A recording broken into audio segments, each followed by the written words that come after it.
trendi v marketingu, v komuniciranju postajajo vse bolj prepleteno, postaja seveda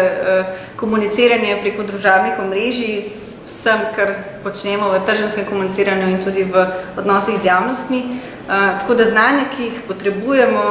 vsi, ki se s tem ukvarjamo in tudi seveda na naročnikovi strani, postajajo zelo multidisciplinarna, zelo veliko je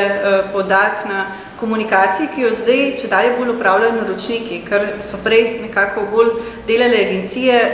je zdaj veliko bolj poudarek na temu, da to počnejo naročniki sami in jih v agencijah poskušamo podpirati z znanjem, z nasveti, s produkcijo, ne pa toliko samo komunikacijo. To komunikacijo pa dejansko izvajajo naročniki sami, še posebej seveda preko družabnih omrežij, to, kar je nekako področje našega dela. Tako da